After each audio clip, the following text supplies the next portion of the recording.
now we're going to move towards your research and scholarship, that which has had a significant national and international impact. The first is your history of education. So tell us more about your scholarship and the history of education. Well, I started out with the history of the Progressive Education Association, which was actually a great way to get started for if you're interested in recent issues. Because progressive education had been the dominant education ideology essentially from World War I until somewhere in the 50s. And so it was a great introduction to sort of what the immediate past had been. That was my thesis in my first book.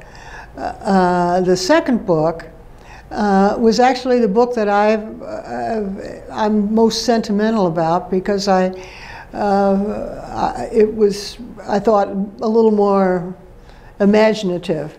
And this was called Community and Class in American Education. And my argument was that for a child growing up, what really mattered for them was the community in which they lived and the social class of their family. And so with the exception to that being college, because you left home to go to college. So that book looked at 4 counties in America in the period 1865 to 1918. It was part of a series, and I had the Civil War to World War I. And I took 3 rural counties, because the United States was primarily rural in the end of the 19th and beginning of the 20th century. One in Indiana, where my grandfather Hall, Johnson County, where Franklin College is. One in the Upper Peninsula of Michigan, because that was rural but non-farm rural. That was logging, fishing. And there the first schools were Catholic schools, preceding the public schools. One in the South, in Alabama, Butler County, Alabama, because there you dealt with the race question, the segregation system. And then one in an urban area, New York City. And then on the grounds that you went away for education, I originally took 3 institutions, but the book only let 2 of them in. Princeton is a private institution, and the University of Wisconsin. The one they didn't let in was Amherst, because I wanted to show one liberal arts college that remained a liberal arts college, Princeton, that became a university, and a public institution, University of Wisconsin, that covered all fields. And I had a lot of fun with that book. It was published by John Wiley. It didn't fit into the ideology of what historians of education were teaching at the time. So I loved it. It got very good reviews. Got reviewed in the Times Literary Supplement. I thought that was very nice. But basically, it never amounted to a hill of beans in terms of people reading it.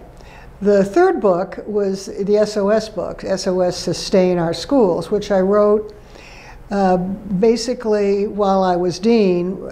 When we went to our summer place in Lake Superior, every summer I wrote what I thought would be my basic talk as the dean in various places for the years, and those became chapters of that book. It was when schools were being intensely criticized, and I wanted to say what the elements were that we needed to have to improve our schools.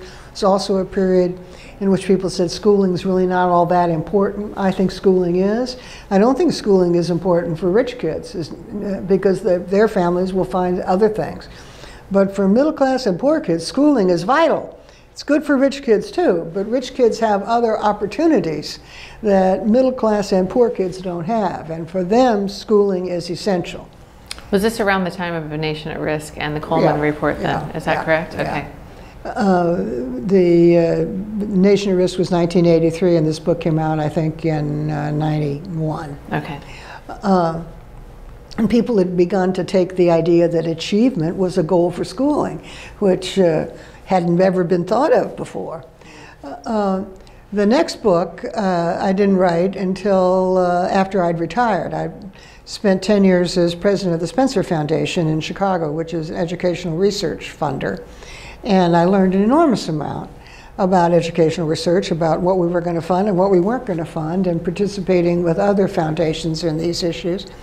And then after I'd been out of that, and I was in my 70s, I thought I got talked into by the Annenberg people at the University of Pennsylvania to writing a book on schools in America.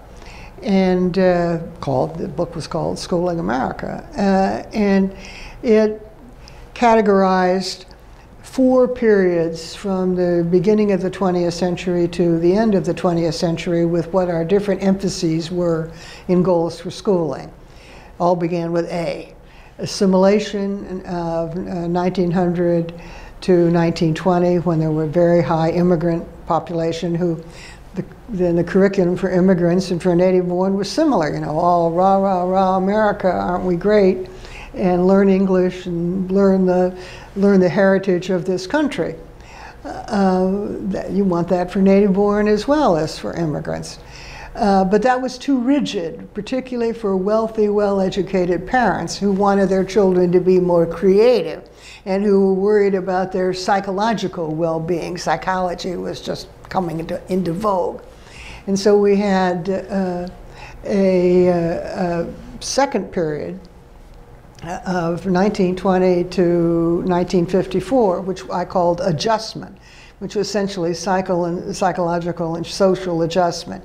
At its best, progressive education was superb. Nothing better than progressive education at its best, which was what most of these children of professors and elites got. But at its worst, it was terrible. And that, of course, is what most of the poor got. Life adjustment said only a small fraction of children are eligible for further education. And guess what? They were mostly rich, with an occasional token non-rich. Well, by 54,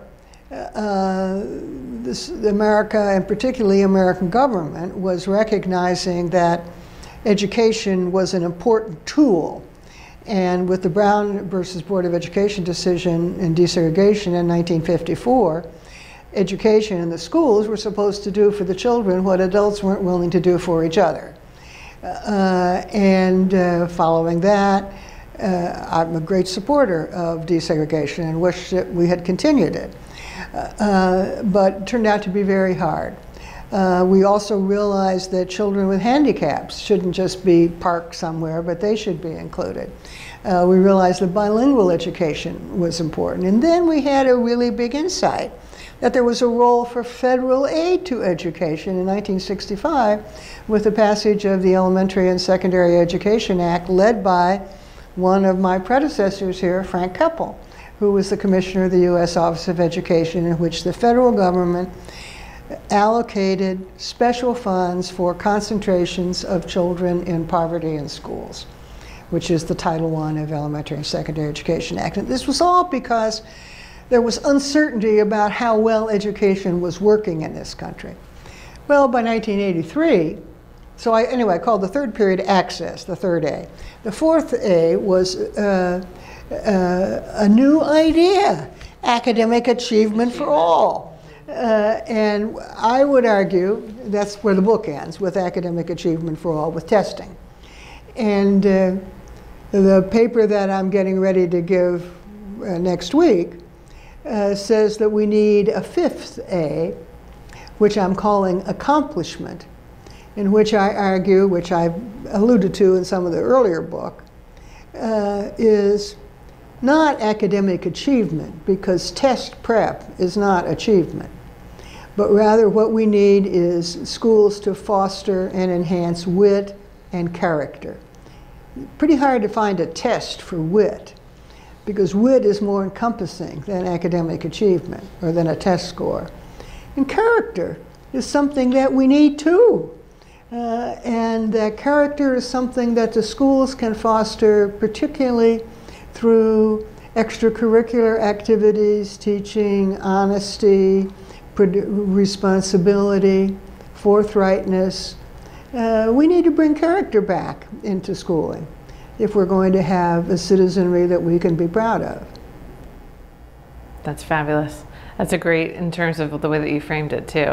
I'm fascinated by the the 5 A's also in terms of capturing that 100 now plus years of history of Thank education. You. Thank you.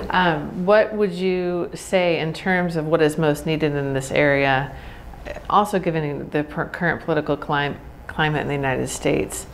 I don't worry about the upper third of the academic distribution. Many people do. Many people in my neighborhood here do. I'm glad they worry about them. That's a good thing. We can, even for the brightest, we can make improvements. But I worry tremendously about the bottom half of the academic achievement distribution. Because as with my wonderful student Earl Lee in the play in Deep Creek, even those children whom the school has essentially given up on as being able to function adequately, if you think about it hard and you find ways to help them, you can. And I think particularly with the so-called character effort, what many of these kids in school who are not doing well in school have never encountered is anybody in the school who really cares about them and connects with them. I mean, my secret for those kids in that high school play was that I was working my tail off. I was pregnant, I was throwing up every morning, and I wanted so much for those kids to have a success in this stupid little play. And I was no longer their teacher instructing them to fill out the forms. I was connecting with them as children who were growing up. And it's very hard for a teacher who's being told that we have to raise test scores to have that kind of a relationship. But the extracurricular activities provide a vehicle for many teachers who want to do that sort of thing anyway. The reason they got into teaching was because they cared about kids. To have those kinds of relationships. And I think more of those kinds of relationships is highly desirable. I'm all for high scores on tests. I'm all for razzle-dazzle, fancy, intense learning. My reputation as a teacher has been that I was always very tough. But I think that figuring out how, as educators, we can find a way both to be rigorous academically, but to find a personal relationship with children in which they carry through a project, finish it, and are successful at it, is very important.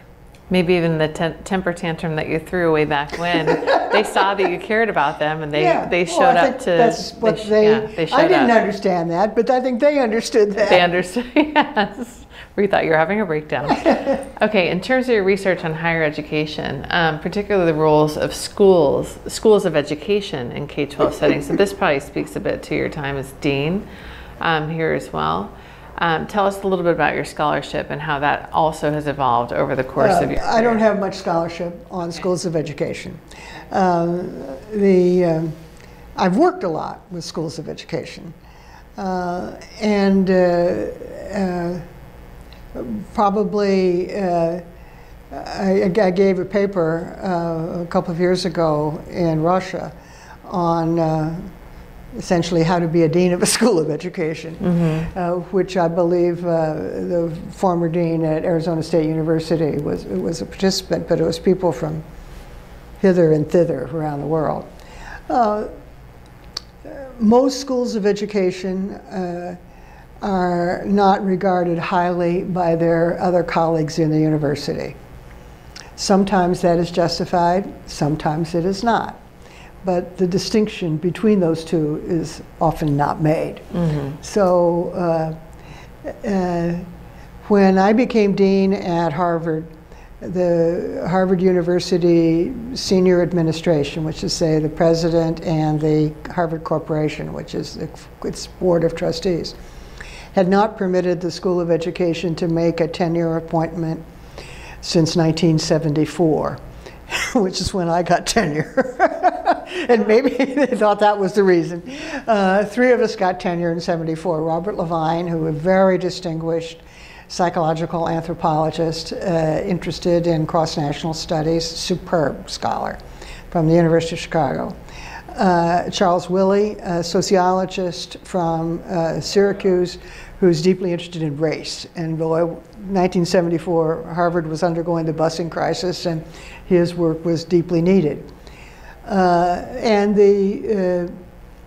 Derek Bach said very frankly that he did not have confidence in the School of Education. Well, that was a little intimidating. Yale had closed its School of Education, Duke had closed it, Hopkins had closed it, Chicago was in the process of closing theirs, which they did. Stanford was wondering about it. Berkeley was on the point of closing its. You know, fancy universities, I'm not supposed to say fancy, I'm supposed to say highly regarded universities. I'll try and be proper. Highly regarded universities felt they had no need for a School of Education. Well, of course they have a need, because they have access to bright students, and bright students need to go into education. So the question for these schools of education is, how can they show they're effective? Well, of course, one of the ways they used to show it was we only work with the most distinguished students, the most gifted students in the most affluent districts. For example, Harvard trained its students in Newton, which was a superb setting. That's great, but that's not the basic problem. The basic problem for me is not how to train extremely bright kids in very supportive homes, in very supportive communities. So when Harvard reintroduced teacher education, we hadn't done teacher education since the early 70s. When I became dean, we introduced teacher education the next year. We were training our teachers in Boston and in Cambridge. And when I went to see the Cambridge school superintendent, he said he'd never met anybody from Harvard before. And when he saw me, he said, "Where's your boss?" He said, "I want to see the dean." Well, I said, "I'm the dean." So it was true that he was not well acquainted with Harvard. Right. And one of the reasons schools of education have not reached these schools which need them most is that schools of education don't know how to make those schools better. It's not always clear that the schools want the fancy professors of education and their lively graduate students traipsing around in them either. Mm-hmm. So it's not an easy marriage to work out. You don't want to be, if you're a school of education, you don't want to be a school of schooling in which you're focused only on issues of schools and only on issues of low-income students in schools. Mm-hmm. You need to have a broader look than that. And I mean, I'm a historian. I mean, schools of education all over the country are dropping their requirement in history of education because they don't think it's relevant. I think it's relevant. I think it's important to understand how these institutions have evolved and how we intervene to make them better institutions. I also admire to the ends of the earth the work of some of my colleagues here whose focus is not entirely on schools. Howard Gardner, Sarah Lightfoot, Susan Johnson, Catherine Snow. All of those people I think you've talked to except Sarah Lawrence Lightfoot, and she's probably on your list, and she's been too busy to see you.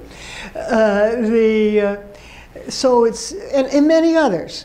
But we need to have the overlook on problems of education, and we also need to attend to the problems of schooling. Mm-hmm. As I've said thousands of times, in the United States we believe that family and community are the most important educational influences, and schooling is the only one which is primarily committed to education.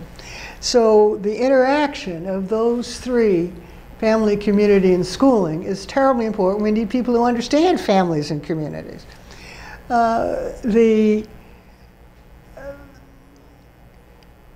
It's very hard to work in a school setting in which the children are not learning, The children are not happy.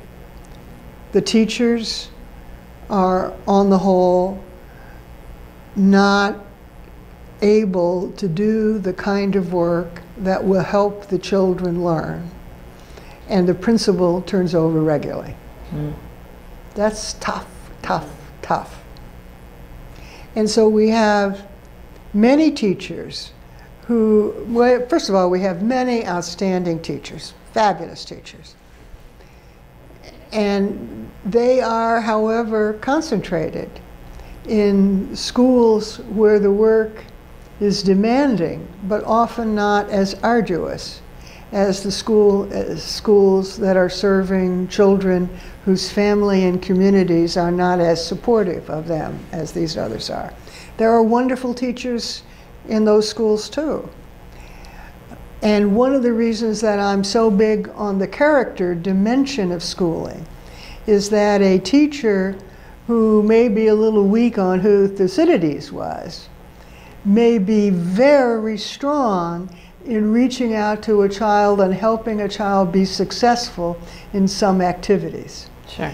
And there are many, many teachers with very good hearts who have been deprived themselves of a decent education. The fact that most major universities do not train teachers for public schools in any significant number is an example of the problem we have. Sure.